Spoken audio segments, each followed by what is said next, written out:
is going on? So today we are going to continue learning about measurement. And so you guys have been practicing reading a tape measure, which is awesome. But let's say you don't have one of these. Some of you might have one at the house, some of you might not. But there's ways you can estimate different measurements. Back in the day, before everyone had one of these or a ruler, they used to use a standardized different measurements. And one of those things was different body parts, because everybody is about the same thing. There's just kind of a standard that people would use to estimate things before we got more precise with these tape measures. And so some things that you can use to estimate different measurements of things around your house, or maybe in the future when you're going to look at a house you might want to buy. You don't have a tape measure on you, but you want to see how big a room is. You can use these techniques to estimate different measurements. And so the first one we'll show you is your finger. About each knuckle is an inch.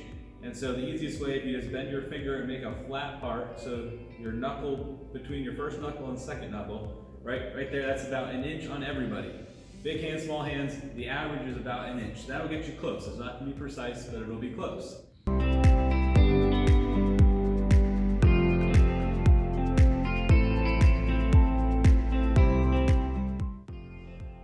The next thing is your hand. If you put your four fingers next to each other, right, from finger to finger, from your index finger to your other, that is about 4 inches. Or you could say the palm of your hand, right? From here to here is about 4 inches. And so you can guess, again, if it's about that wide, it's 4 inches.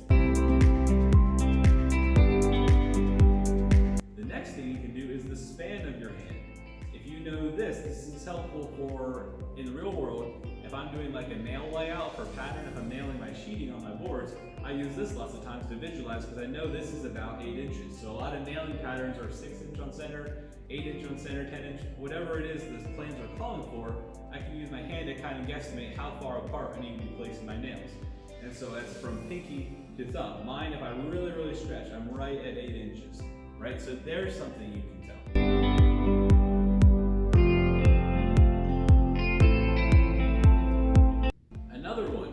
Your index finger to your elbow. This is pretty standard. About everyone is about 18 inches or so.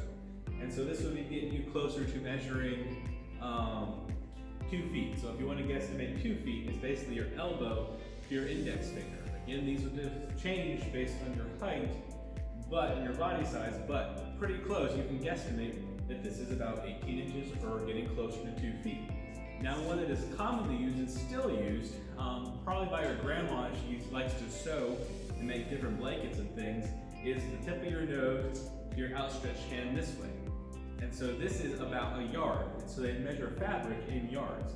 And so if you ever see an old lady, they go like this, they hold the piece of fabric to their nose and stretch it out, and they pull it real tight, pretend this is a piece of fabric, they go like this and pull it tight, they know that's about a yard of fabric, because a yard is 3 feet. Right, and so pretty standardized is the end of your finger to your nose is a yard of fabric.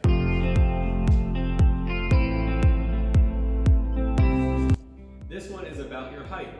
So if your arm wingspan is basically the same as your height. So if you are, I'm 6'1", so from finger to finger it's about 6'1", right? So about 6 feet, I can know that. Another one that I use a lot in regular world is that I want to know how tall is the ceiling. Right? Some houses have 8-foot tall ceilings, some houses have 10 foot, some have 12. Those are your basic 3 standards. I can pretty well visualize by my reach. Because I know if I stand the top of this board, this is an 8-foot board, you see my fingers are basically right there. If I stand on my tiptoes, I can touch an 8-foot ceiling. But this allows me to estimate. I can put my hand up and guess, oh, if it's only about 2 feet above my hand, it's a 10-foot ceiling. If it's more than that, I can tell that it's a 12-foot ceiling. And so I can use my reach to visualize. Another thing I can tell basically if a basketball hoop is regulation height, because I can see how far away it is from my fingers. Is it 1 foot away or is it 2? If it's 2, I know it's at 10 foot. Another standardized thing that you can use is your shoe. I wear a size 12, so I'm pretty close to being right at a perfect foot. I think if you want to be a perfect foot, it's like size 13 and a half or something. But in general, your feet, that's why they call it your feet, is 1 foot on a ruler.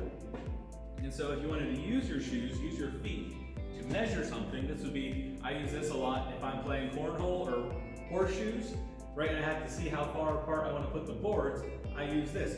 As you walk, you go heel to toe, and you make sure each time your heel and your toe touches, and you count. And that is going to be roughly your amount of feet.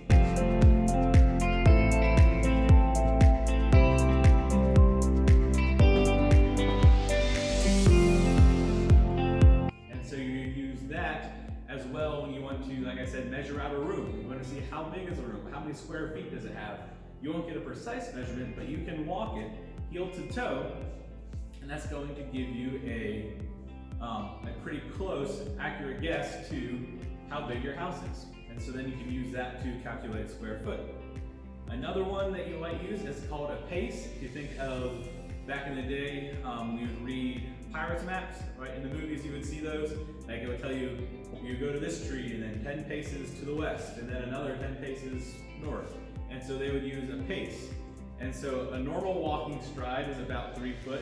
A pace is if you reach way out as far as you can go each time, and that's about 6 feet, right? And so there's these different ways that people used to guesstimate measurements before we had standardized tape measures.